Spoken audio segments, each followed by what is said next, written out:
ओम श्री सीतारामचंद्राभ्यां नमः।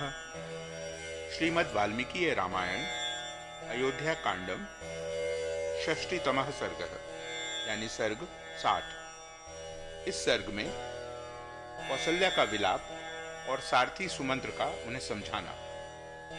ततो भूतोपसृष्टेव वेपमाना पुनः पुनः हरण्यां गतसत्त्वेव कौसल्यासुतं ब्रवीत।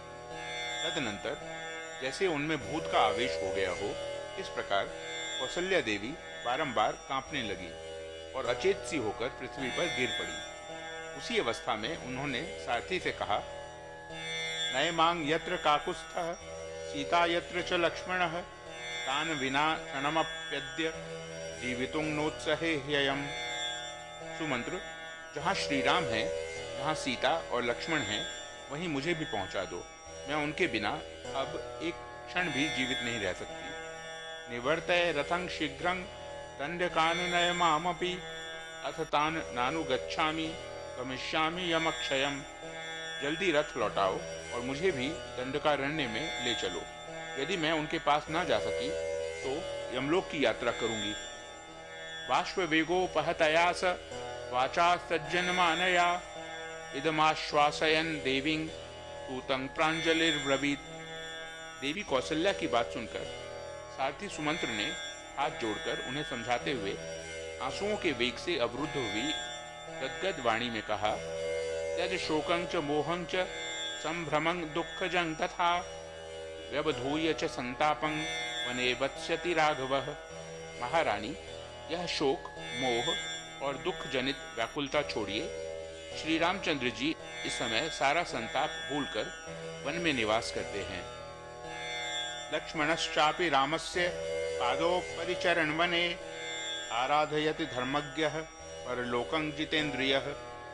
धर्मज्ञ एवं जितेंद्रिय लक्ष्मण भी उस वन में श्री रामचंद्र जी के चरणों की सेवा करते हुए अपना परलोक बना रहे हैं। विजिनेपि वने सीता वासं प्राप्य गृहेष्वेव विस्त्रम्भं लभते भीता रामे विन्यस्त मानसा।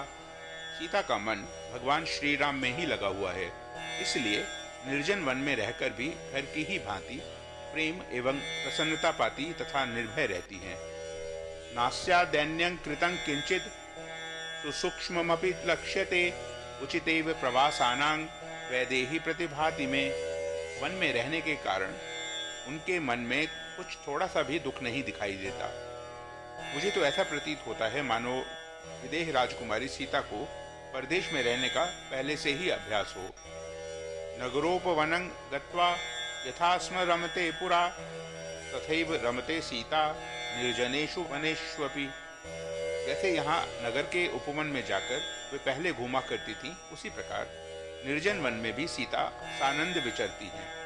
बालेव रमते सीता बालचंद्र निभानना रामा रामे यदीनात्मा विजयनपि वने सती। पूर्ण चंद्रमा के समान मनोहर मुख वाली रमणी शिरोमणि उदार हृदया सती साध्वी सीता उस निर्जन वन में भी श्री राम के समीप बालिका के समान खिलती और प्रसन्न रहती हैं। तद्गतं हृदयं यस्या सदधीनं च जीवितम् अयोध्या ही भवेदस्या रामहीना तथा वनम। उनका हृदय श्री राम में ही लगा हुआ है, उनका जीवन भी श्री राम के ही अधीन है। अतः राम के बिना अयोध्या भी उनके लिए वन के समान ही होगी और श्री राम के साथ रहने पर वे वन में भी अयोध्या के समान ही सुख का अनुभव करेंगी। परिपृच्छति वैदेही ग्रामांश्च नगराणि च गतिं दृष्ट्वा नदीनां च आदपान विविधानपि। विदेह नंदिनी सीता मार्ग में मिलने वाले गांवों, नगरों, नदियों के प्रवाहों और नाना प्रकार के वृक्षों को देखकर उनका परिचय पूछा करती हैं। रामं वा लक्ष्मणं वापि दृष्ट्वा जानाति जानकी अयोध्या क्रोश मात्रे तो विहारमिव शाश्रिता।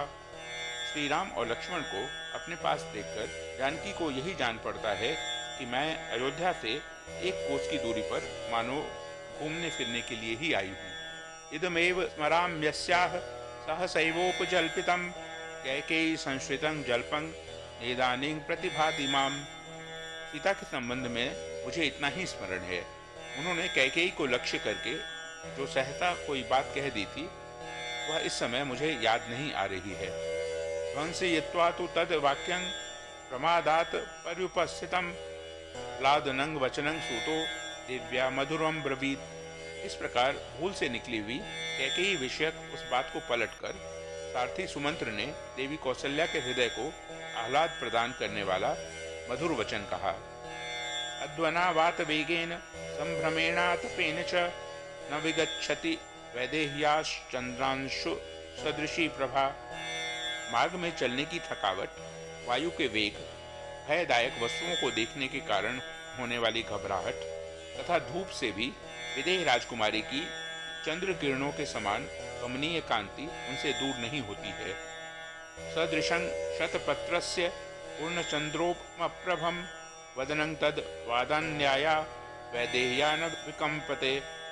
उदार हृदया सीता का विकसित कमल के समान सुंदर तथा पूर्ण चंद्रमा के समान आनंददायक कांति से युक्त मुख कभी मलिन नहीं होता है। अलक्त रस रक्ताभा वलक्त रस वर्जितो अद्यापि चरणों तस्याह पद्मकोश समप्रभो।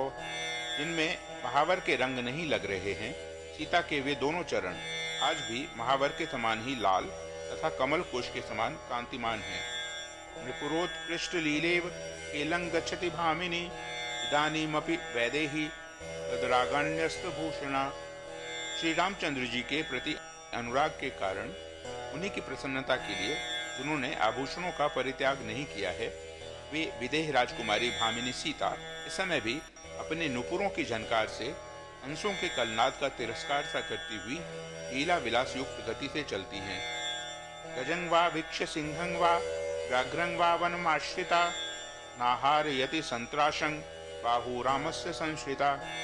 वे श्री रामचंद्र जी के बाहुबल का भरोसा करके वन में रहती हैं और हाथी, बाघ अथवा सिंह को भी देखकर कभी भय नहीं मानती हैं। न शोच्यास्ते न चात्माते शोच्यो नापि जनाधिपः इदं हि चरितं लोके प्रतिष्ठास्यति शाश्वतम्। अतः आप श्री राम, लक्ष्मण अथवा सीता के लिए शोक ना करें, अपने और महाराज के लिए भी चिंता छोड़ें। श्री रामचंद्र जी का यह पावन चरित्र संसार में सदा ही स्थिर रहेगा।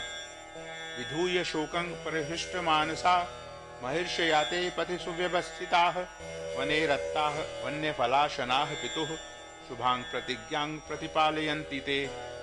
वे तीनों ही शोक छोड़कर प्रसन्न चित्त हो महर्षियों के मार्ग पर दृढ़ता पूर्वक स्थित हैं और वन में रहकर फल मूल का भोजन करते हुए पिता की उत्तम प्रतिज्ञा का पालन कर रहे हैं। तथापि सूतेन सुयुक्तवादिना निवार्यमाणा सुतशोककर्षिता न चैव देवी वीरराम पूजितात प्रियेति पुत्रेति च राघवेति च। इस प्रकार युक्ति युक्त वचन कहकर सारथी सुमंत्र ने पुत्र शोक से पीड़ित हुई कौशल्या को चिंता करने और रोने से रोका, तो भी देवी कौशल्या विलाप से विरत न हुई। वे हा प्यारे, हा पुत्र और हा रघुनंदन की रट लगाती हुई करुण क्रंदन करती ही रही। इत्याशय श्रीमद् रामायणे वाल्मीकीये आदि काव्ये अयोध्या कांडे षष्टितमः सर्गः। इस प्रकार श्री वाल्मीकि निर्मित आश रामायण आदि काव्य के अयोध्या कांड में 60वां सर्ग पूरा हुआ। ओम।